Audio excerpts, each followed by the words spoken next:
Good morning, જય શ્રી કૃષ્ણ, જય સ્વામિનારાયણ, જય જીનેન્દ્ર અને જય Sitaram. Welcome to our new blog. તો તમને આજે એવું થશે કે આ બધા ભગવાનનું નામ કેમ બોલું, કેમ કે મારા ઘણા બધા વ્યુઅર્સ છે જે મને જય સ્વામિનારાયણ કોમેન્ટ કરે છે, જય જીનેન્દ્ર કોમેન્ટ કરે છે અને મારા પિયરમાં બધા જય સીતારામ બોલે છે. એટલે હવે મેં નક્કી કર્યું છે કે હું બધા આવી રીતે ડેલી બ્લોગ આવી જ રીતે સ્ટાર્ટ કરીશ. ચલો, જો આજનો દિવસ છે, આજે ફ્રાઈડે છે અને આજે છોકરાઓને સ્કૂલમાં છુટ્ટી છે. હવે એક જ પેપર બાકી છે, એ આવતીકાલે છે. પણ આજે પણ એ લોકોને તો કાલનું વેકેશન જેવું જ લાગે છે, કેમ કે હવે ખાલી એક જનરલ નોલેજનું જ બાકી છે. નહીં તો બંને એવું કહે છે કે સાવ ઇઝી છે. જોઈએ હવે આજે આવડે છે કે નહીં જનરલ નોલેજમાં. જો આજે લંચમાં છે ને ચોળી બટેકાનું શાક બને છે, રોટલી અને શાક મેં વઘારી દીધું છે. આજે મેં શાકમાં છે ને ટમેટું નાખ્યું છે, એટલે પહેલાં રાઈ જીરું મૂકીને વઘાર્યું, ટમેટું અને એમાં છે ને લસણવાળી ચટણી નાખી દીધી છે. મને શાક આવી રીતે વઘારવું, આમ લસણની ચટણી જે વઘારમાં જાય ને એની મને બહુ જ ગમે છે. એમાં લસણ નાખતો હોય ને વઘારમાં નાખે ને એટલે એનો ટેસ્ટ બહુ મસ્ત આવે. અને આવા અમુક શાકમાં તો એમ જ મજા આવે. ગુવાર બટેકાનું છે, ચોળ બટેકાનું છે, એ બધા શાક તો હું આવી રીતે જ વઘારું. ચલો, તો હવે અહીંયા શાક વઘારાય છે અને રોટલી બનાવવાની છે. બાકીનું બધું કામ પતી ગયું છે. અને છોકરાઓ બંને અત્યારે નાહી ધોઈને ફ્રેશ થઈને ટીવી જોવે છે. એટલે હવે એ બંનેને થોડી વાર નીચે મોકલવાના છે રમવા માટે, કેમ કે પછી બપોરે તો હવે ગરમીના તડકાના ક્યાંય જવાનું ના હોય, એટલે બપોરે ટીવી જોવે તો ચાલે. હું અત્યારમાં શાક વઘારીને એ બંનેને રમવા માટે મોકલું છું. બાકી તો પછી બપોરે હવે ઘરે જ રહેશે. સાંજના 6 વાગ્યા સુધી તો બહાર નીકળે એવું જ નથી હોતું. એવું છે. અમારું મસ્ત ચોળી બટેકાનું શાક તૈયાર છે. અહીંયા સલાડમાં આજે કેરી, સલાડમાં આજે કાકડી અને ડુંગળી સમારી છે. અને આમાં છે ને પપ્પા માટે ભાખરી છે ને અમારા માટે રોટલી છે. હાય રાહી, શું કરવાનું બેટા? જમવા બેસું છે કે થોડી વાર પછી? ઓકે. શું કરે પાછું આજે રૂમમાં બધું સરખું કરે? હે, કાલે કરતી હતી રાહી, બધી બુક્સ ને બધું નીકાળીને બેઠી હતી. પછી એમાંથી છે ને અમુક પિક્ચર્સ ને ફોટોઝ ને એવું નીકાળી દઈએ, કેમ કે પછી આવતી સાલે બધું એ લોકોને કંઈ પિક્ચર્સ લગાવવાના હોય કે એવું કંઈ હોય ને, એટલે રાહી અમુક કામમાં આવે ને એવા બધા કટ કરીને રાખી દે છે. અને બાકીની બુક્સ પછી આપી દઈશું. હવે આપણે ભણતા હતા ને ત્યારે આપણી બુક્સ પછી બીજા કોઈને યુઝ થતી હતી. હવે આ લોકોને તો કેવું છે, ટેક્સ્ટ બુકમાંય લખવાનું હોય, એટલે મારે તો રાહીની બુક શ્લોકને નથી ચાલતી, બંનેની નવી જ લેવી પડે છે. નહીં, કાલે તો એને આ જ કામ કર્યું હતું. કાલનો વિડીયો નથી આવ્યો, કેમ કે કાલે હું આખો દિવસ બહાર હતી, કામમાં હતી, એટલે મેં કાલે વિડીયો બનાવ્યો જ નહોતો. એટલે તમને કાલે વિડીયો જોવા નથી મળ્યો. હા બેટા, જો આ છે ને બંનેના ફોટાવાળું સપોર્ટર બનાવ્યું હતું. નહીં, રાહીનું જેવું છે ને એવું જ શ્લોકનું પણ છે. આમાં બધા રાહીના ફોટોસ છે ને શ્લોકનું છે ને એમાં શ્લોકના ફોટા. જો આ શ્લોક અને રાહી બંને છે. આ રાહીના નામવાળું છે એવું શ્લોકનું પણ છે. કેમ? જો આ એવી રીતે છે ને શ્લોકના ફોટાવાળું છે. એમાં જો મારો અને શ્લોકનો ફોટો છે. આ શ્લોક છે. શ્લોક નાનો હતો ને ત્યારે બહુ જ મસ્ત હતો, એટલો ક્યુટ ને એટલો ગટ્યો હતો. હવે તો અત્યારે કેવું થઈ ગયું છે નહીં રાય? અડધો થઈ ગયો છે. ચલો, જો લંચ કરીને તો ફ્રી થઈ ગયા, કામે પતાવી દીધું હતું. પાછું મમ્મી અહીંયા છે ને તેલ મૂક્યું છે, કેમ કે થોડાક ગુંદાનું અથાણું બનાવવું છે. થોડુંક કેવું ખાય ને એટલું જ, કેમ કે મને તો ગુંદાનું. જો અહીંયા છે ને મેં ફરીથી પાછી આ સ્ટીક લીધી છે છોકરાઓ માટે. જોયા સ્ટીક આવે છે, આને છે ને ઘરે તળવાની તેલ મૂકીને. અને ઘઉંની આવે છે, ઘઉં અને સોજી. બહુ મસ્ત લાગે છે. છોકરાઓને તો ભાવે, આપણને મોટા નહીં ભાવે. ઓલા બારના પેકેટ આવે ને કુરકુરેના ને એવા, એના કરતાં આ વસ્તુ સારી.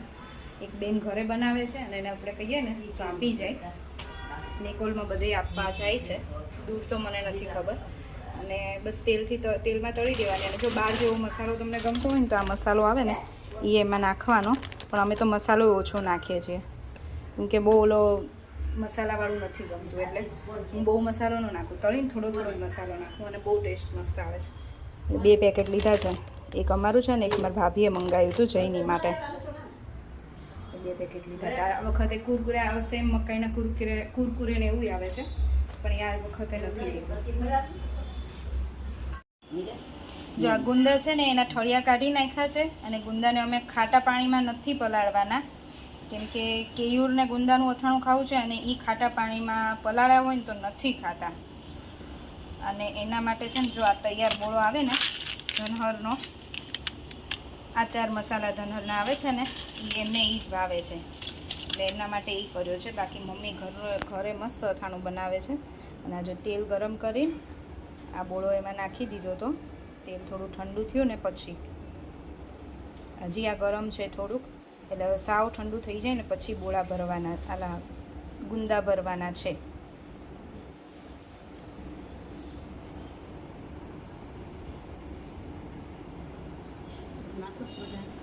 એટલે તમને છે ને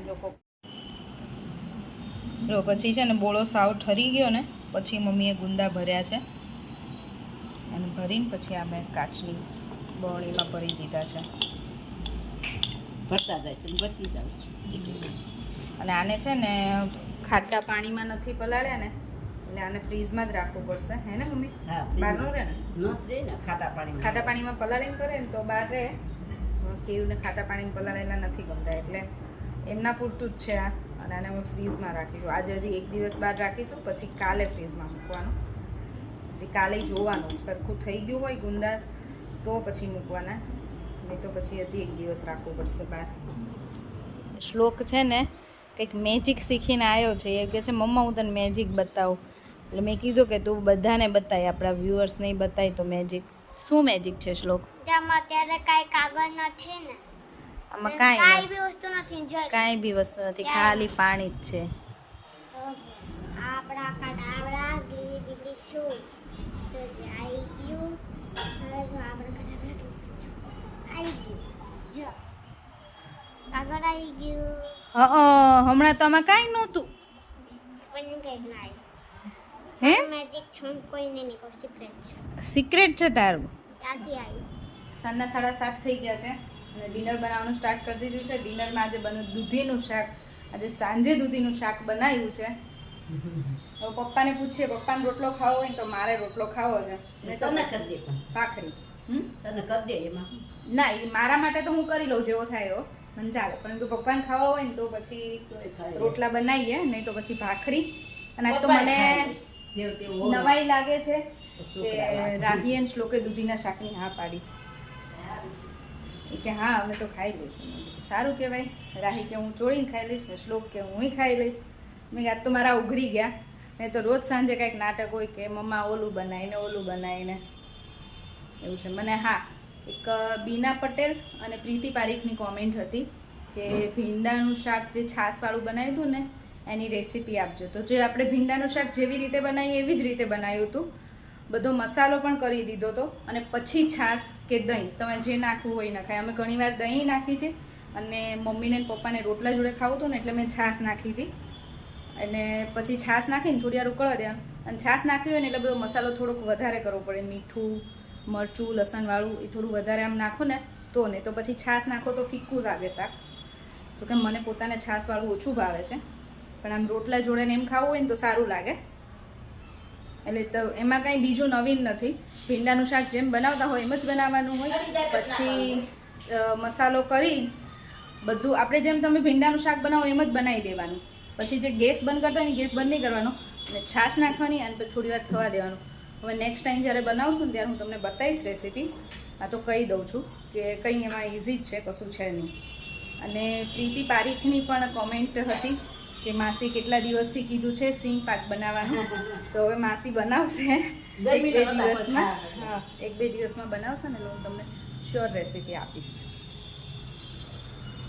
જો આ છોકરી છે ને બધાને વેકેશન પડી ગયું છે ને એના ફ્રેન્ડ્સને, એટલે એને ઘરે નહોતું આવવું હે ને રાહી?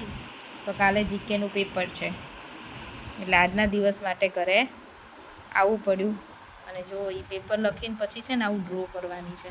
હું બી ડ્રો કરું છું. કરવાની છે મમ્મા જો હું એક છે ને નાનો ફ્લાવર બનાવું. શ્લોકોને ત્યાં મારે બધું સાંજે જ થઈ ગયું હતું નહીં શ્લોક? મસ્ત બધું આવડ્યું હતું. રાહીને થોડું ભૂલ હતી, બધું અત્યારે પાછું રિવિઝન કરાવી દીધું છે. એટલે હવે પછી કાલથી છૂટા. કાલે સવારે 9:30 થાય ત્યાં તો બંને શેર થઈ જશે ને? શેર થઈ જશો ને તમે? હે શ્લોક? પણ હું વધારે ઇમોશનલ છું. કેમ? મને મારા ફ્રેન્ડને મૂકીને સ્કૂલના સ્કૂલના ફ્રેન્ડ્સ નહીં મળે એટલે? કયા તારા ફ્રેન્ડ્સ? મારી બેસ્ટ ફ્રેન્ડ ધ્યાની અને નેત્રા. એવું જોઈએ રાહી. વેકેશનની ખુશી તો હોય, પણ પછી એવું પણ થાય કે હવે આપણે ફ્રેન્ડ્સને તો નહીં મળી શકીએ. તને થાય એવું શ્લોક? ખબર નહીં. ખબર નહીં. રાહીને તો થાય નહીં રાહી? તો તમે તો ફોન કરો જ છો ને એકબીજાને, કરી દેવાનો. હે રાહી, તું એવું કે અમારા તો જો મેરેજ થઈ ગયા ને, હે અમે બધી ફ્રેન્ડ્સ અલગ જગ્યાએ છીએ. મારી સ્કૂલની ફ્રેન્ડ છે ને રાહી, હે જો તો ખરી, હા, મારી સ્કૂલની ફ્રેન્ડ છે ને એ તો બધી આઉટ ઓફ ઇન્ડિયા છે. ઇન્ડિયાની બહાર શું ભૂલ છે? તારી ભૂલ નથી, હું તને કહું છું અમે બધા તો મળી જ નથી શકતા. તો એમાં મારી શું ભૂલ? તું એમ કે વેકેશનમાં નહીં મળે તો હું ઇમોશનલ થઈ જઈશ, તો હું કેટલી ઇમોશનલ થાવ હવે? તો એ તારી ભૂલ. તો તારા ફ્રેન્ડ પછી મારી બેસ્ટ ફ્રેન્ડ છે એ ધરતી ધરતી કહેવાય, ગામડે માસી, ગામડે એ જતી રહી કેનેડા. ચલો આજનો વિડીયો અહીંયા જ પૂરો કરીશું. ફરીથી મળીશું કાલ નવા વિડીયો સાથે.